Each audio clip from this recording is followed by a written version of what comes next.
Little Hearts ಈ youthful entertainer ನ ನೋಡಿದ್ಮೇಲೆ ನನ್ನ ಒಪಿನಿಯನ್ ನ ಹೇಳೋದಾದ್ರೆ ಇಷ್ಟ ಆಯ್ತು ಅಂತ ಹೇಳ್ತೀನಿ. ಇತ್ತೀಚೆಗೆ ತೆರೆ ಕಂಡಂತ ಈ ಸಿನಿಮಾ ಸಾಕಷ್ಟು ಪ್ರಶಂಸೆಗಳನ್ನ ಪಡ್ಕೊಂಡಿರುತ್ತೆ. ಕೇವಲ ಒನ್ ಲೈನರ್ಸ್ ಹಾಗೂ ಪಂಚಸ್ ಇಂದ ಹೇಗೆ ಒಂದು ಸಿನಿಮಾನ ಎಂಟರ್ಟೈನಿಂಗ್ ಆಗಿ ತೆಗಿಬಹುದು ಅನ್ನೋದನ್ನ ಈ ಸಿನಿಮಾದ ನಿರ್ದೇಶಕರು ತೋರಿಸಿದ್ದಾರೆ. ಮೂವಿ ಸ್ಟಾರ್ಟಿಂಗ್ ಇಂದ ಎಂಡಿಂಗ್ ವರೆಗೂ ನಿಮ್ಮನ್ನ ನಗಿಸ್ತಾನೆ ಇರುತ್ತೆ. ಅದರಲ್ಲೂ ಹೀರೋ ಹೀರೋಯಿನ್ ಮೇಲೆ ಟ್ಯೂನ್ ಮಾಡಿ ಒಂದು ಹಾಡನ್ನ ಹಾಡ್ತಾನೆ. ಆ ಸೀಕ್ವೆನ್ಸ್ ಅಂತೂ ಸಿಕ್ಕಾಪಟ್ಟೆ ಹಿಲೇರಿಯಸ್ ಆಗಿರುತ್ತೆ.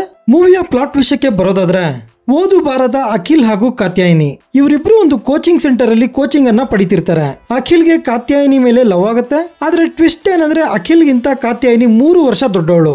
ಅಖಿಲ್ ನ ಪ್ರಪೋಸಲ್ ನ ಕಾತ್ಯಾಯಿನಿ ಒಪ್ಕೊಂಡ್ಲಾ ಇಲ್ವಾ ಅನ್ನೋದೇ ಈ ಸಿನಿಮಾದ ಒನ್ ಲೈನ್ ಸ್ಟೋರಿ.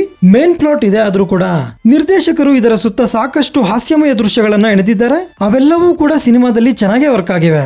ಸಿನಿಮಾದ ಕತೆ 2015 ಇಂದ ಶುರುವಾಗುತ್ತೆ. ಆ ಟೈಮಲ್ಲಿ ಸ್ಟೂಡೆಂಟ್ಸ್ ಆಗಿದ್ದವರಿಗೆ ಈ ಸಿನಿಮಾ ತುಂಬಾ ಚೆನ್ನಾಗಿ ಕನೆಕ್ಟ್ ಆಗುತ್ತೆ. ನಿರ್ದೇಶಕರು 2015 ಹಾಗೂ 2017 ನ ತೋರಿಸೋದಕ್ಕೆ ಬಾಹುಬಲಿ ಸಿನಿಮಾಗಳನ್ನ ಬಳಸ್ಕೊಂಡಿರೋದು ಚೆನ್ನಾಗಿ ಅನಿಸ್ತು. ಮೂವಿಯ ಕ್ಲೈಮ್ಯಾಕ್ಸ್ ನಮ್ಮ ಬೆಂಗಳೂರಿನಲ್ಲೇ ನಡೆಯುತ್ತೆ. 90s A middle class biopic ಅನ್ನೋ ವೆಬ್ ಸೀರೀಸ್ ಅನ್ನ ಡೈರೆಕ್ಟ್ ಮಾಡಿದಂತ ಆದಿತ್ಯ ಹಾಸನ್ ಅವರು ಈ ಸಿನಿಮಾನ ಪ್ರೊಡ್ಯೂಸ್ ಮಾಡಿರ್ತಾರೆ. ಅದೇ ಸೀರೀಸ್ ನಲ್ಲಿ ನಟಿಸಿದ್ದಂತ ಮೌಳಿ ಅವರು ಈ ಸಿನಿಮಾದಲ್ಲಿ ಮೈನ್ ಲೀಡ್ ಆಗಿ ಆಕ್ಟ್ ಮಾಡಿರ್ತಾರೆ. ನಿರ್ದೇಶಕ ಸಾಯಿ ಮಾರ್ತಾಂಡ್ ಅವರು ಒಂದು ಸಿಂಪಲ್ ಕಥೆಯನ್ನ ಇಟ್ಕೊಂಡು ಒಂದೊಳ್ಳೆ ಯೂತ್ಫುಲ್ ಎಂಟರ್ಟೈನರ್ ನ ತೆಗೆದಿದ್ದಾರೆ. ಇಲ್ಲಿ ಬರುವ ಪ್ರತಿಯೊಂದು ಪಾತ್ರ ಕೂಡ ನಮ್ಮನ್ನ ನಗಿಸುತ್ತೆ. ಹಾಗೆ ಅವರಿಗೆ ಕೊಟ್ಟ ಪಾತ್ರಗಳನ್ನ ತುಂಬಾ ಚೆನ್ನಾಗಿ ನಿಭಾಯಿಸಿದ್ದಾರೆ. Editing is crisp, cinematography is decent, dialogues ಈ ಮೂವಿಯ ಹೈಲೈಟ್ ಅಂತ ಹೇಳ್ಬೋದು.